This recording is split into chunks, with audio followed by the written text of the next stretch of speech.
síntese dos profetas maiores, estudando o livro do profeta Isaías, o item 34, a oração de Ezequias, estudando Isaías capítulo 37, versículo 1 a 35.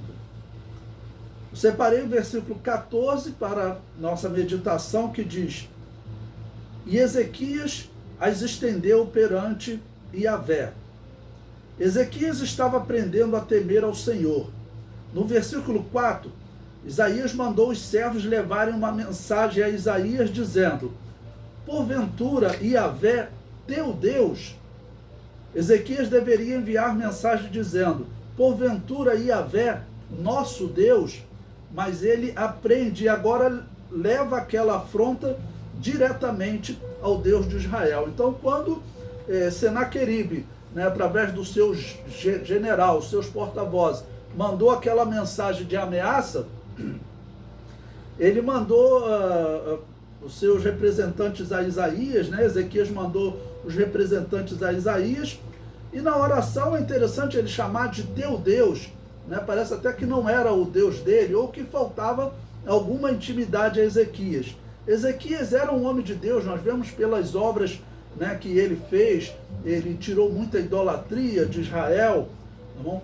Mas parecia que ainda faltava alguma intimidade, ou que ele via que Isaías tinha uma intimidade muito maior do que a dele, Então é interessante que o profeta Isaías, ele respondeu de uma maneira interessante à afronta dos assírios.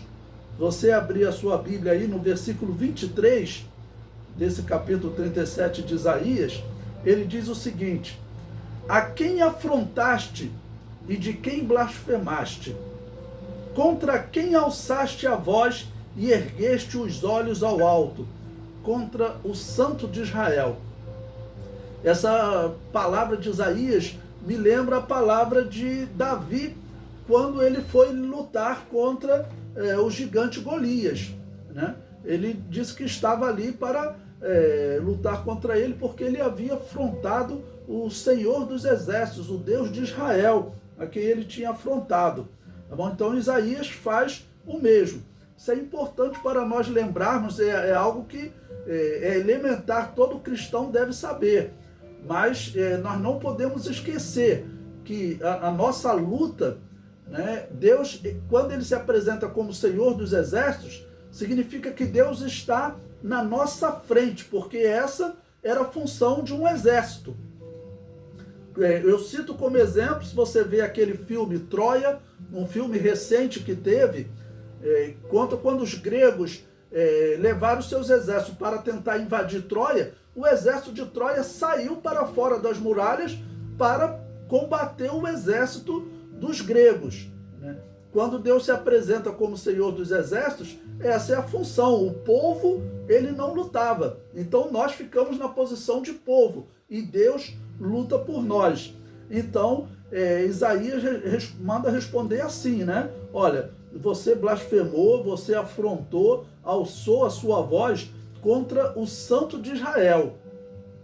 E chega no versículo 24, ele diz: Por meio de teus servos afrontaste o Senhor e disseste: Com a multidão dos meus carros subi eu aos cumes dos montes, aos últimos recessos do Líbano, e cortarei os seus altos cedros e as suas faias escolhidas, e entrarei no seu cume mais elevado, no bosque do seu campo fértil.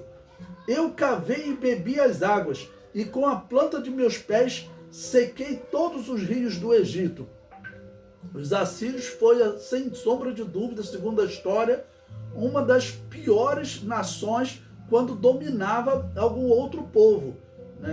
Muitos, como Ciro, que vai dominar Israel mais à frente, ali pelo ano 536, ele domina a Babilônia. Israel era dominado pela Babilônia, e Ciro até hoje ele é exaltado na história como um homem que respeitava a religião das pessoas, tanto que permitiu que Israel voltasse para a sua terra e reedificasse seu templo, tudo. Ele respeitava a religião de todos os povos, não foi só com Israel.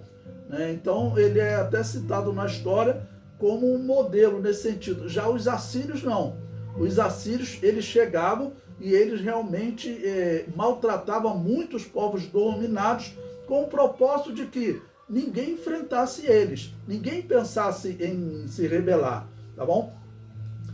Mas o profeta Isaías cita essa palavra porque Senaqueribe falou, olha, eu conquistei todos os povos.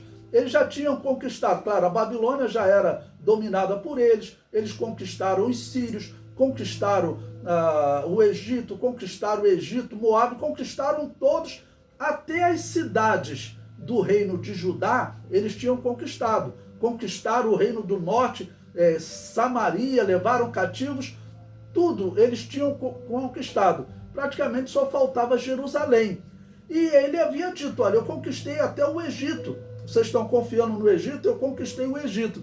Aí é interessante que o profeta diz por que Deus permitiu que ele... por que ele conquistou o Egito, né? Na verdade, o profeta diz, ó, vocês só conquistaram o Egito, eu permiti isso porque eu queria punir aquele povo. Vejam o versículo 26. Ele diz, olha, porventura não ouviste que já muito antes eu fiz isso e que já desde os dias antigos tinha pensado? Agora, porém, se cumpre. E eu quis que fosses tu que destruísse as cidades fortes e as reduzisse a montões assolados, né? Então, quer dizer, ele fala claramente, olha, eu permiti que você fizesse essas conquistas, né, de todos esses povos, exatamente para puni-los, incluindo o Egito, tá bom? Chega no versículo 33, que eu separei aí no livro também, a resposta de Yahvé. O que Isaías diz sobre essa pretensão de Senaqueribe de conquistar Jerusalém? Assim diz Yahvé acerca do rei da Assíria: não entrará nessa cidade. Jerusalém não tinha nem como competir em termos de segurança com a cidade da Babilônia, né, com as cidades do Egito. Era uma cidade bem menos fortificada, tá bom? Até a cidade de Samaria era uma cidade bem fortificada. Eles haviam conquistado tudo. Jerusalém era simplesmente mais uma, né? Porém, ele não conseguiu. Chega no versículo 35, Deus diz por quê? Olha, porque eu ampararei esta cidade para livrar, por amor de mim e por amor do meu servo Davi, né? Então, nós estávamos conversando antes de começar a aula um pouquinho sobre o tribunal de Cristo. Então, nós vemos a figura de Davi como uma figura interessante para nós analisarmos. Porque Davi, ele errou muito na sua vida. Os 3 primeiros reis de Israel erraram muito, tá bom? Mas Deus, ele se mostra sempre com um compromisso com Davi. Por quê? Davi, quando se arrependia, ele se arrependia de verdade. Por isso Deus mandou na mesma hora o profeta Natã retornar. E também Davi, pelo que nós vemos, era o seu coração que agradava a Deus. Então, um homem segundo o coração de Deus. E aí no versículo 36 vai dizer que o anjo do Senhor vai sair e vai ferir o arraial dos assírios, tá bom? E será no próximo tópico, nós vamos comentar sobre isso com mais detalhes. Mas no versículo 36 diz: então saiu o anjo de Yahvé e feriu no arraial dos assírios a 185.000. E quando se levantaram pela manhã cedo, eis que tudo eram corpos mortos. Assim Senaqueribe, rei da Assíria, se retirou e se foi, e voltou e ficou em Nínive. E sucedeu que, estando ele prostrado na casa de Nisroque, seu deus, Adrameleque e Sarezer, seus filhos, o feriram a espada, e eles fugiram para a terra de Ararat, e Esarhadom, seu filho, reinou em seu lugar. Então agora a Síria, ela praticamente vai sair da história, né? Porque essa foi uma derrota muito vergonhosa.